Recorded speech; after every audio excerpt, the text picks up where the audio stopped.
You're using drugs, didn't help your father who was ill. Now, is your father still alive? That was reverse. Reverse, is your mother still alive? All right, so your mom is still alive and you're not helping her because you're about to go into custody, into an institution in due time.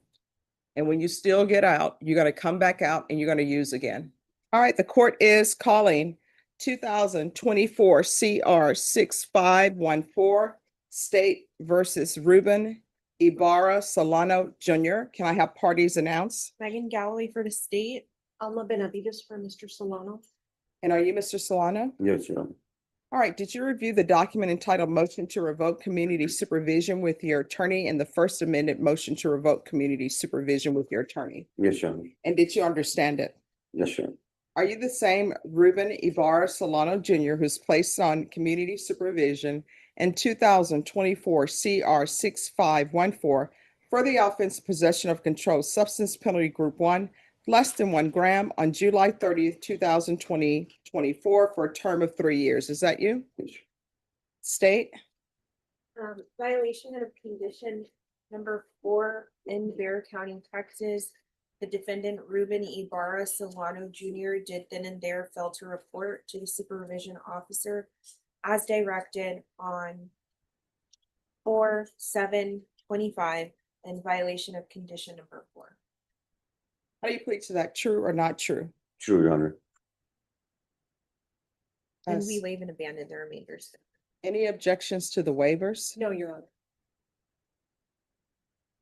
Did you understand by pleading true to violation of condition number 4? The court could find it true, grant the motion, and sentence you up to 2 years in the state jail facility Yes, Your and Honor. up to a $2,000 fine. Did you understand? Yes. Knowing that, do you still wish to plead true to violation of condition number 4? Yes, Your Honor. Court will find violation of condition number 4 true. Is there a proposed agreement? There is, Your Honor, it is for the court to grant the state's motion, revoke the defendant's community supervision, sentence him to 8 months in the state jail, and the state would be taking into consideration clause number 2025 PF 24487. All right, and what is that offense? It is a possession controlled substance PG1 less than 1. All right.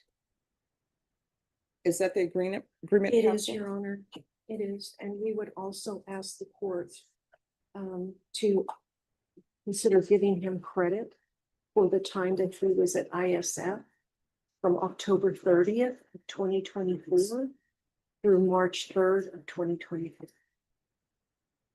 And did he successfully complete ISF? Yes, Your Honor. Yes, sir. Almost. Probation, was it successfully completed? Yes, sir. All right, are you asking the court to follow this agreement? Yes, Your Honor. Are you waiving your right to appeal? Yes, Your Honor. You want to raise your right hand for me, please? Do you solemnly swear or affirm the testimony you give will be the truth and nothing but the truth, so help you God? Yes, Your Honor. All right, you can lower your hand, state your name for the record. I'm Ruben Ibarra Solano Jr. Why were you not successful in probation? I lost my dad in December of 2024, right before Christmas time or whatever. All right, so this is in April. That's right. And my mother got sick on me in March. But this is, you were on probation July 30th, 2024. That's when your probation started. Yes, And so your answer to, I lost my father, my mom is sick, let me not be there for them, let me go do drugs. That was your answer. I was hurt. I was hurt. I just lost my dad. My mother got sick right behind it.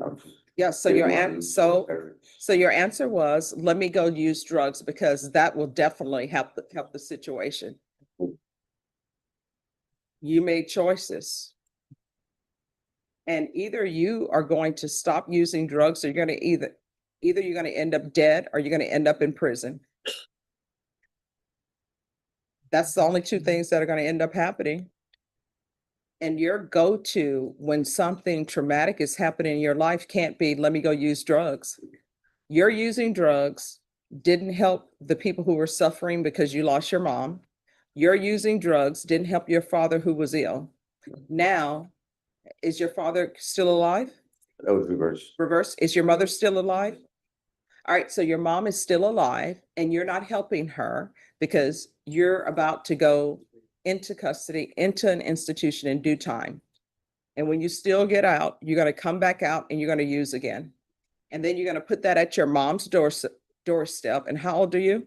44. You're 44 and your mom's gonna have to support you because you're not gonna be able to get employment. And your mom is probably gonna let you come live with her because you're her baby, you're her mijo.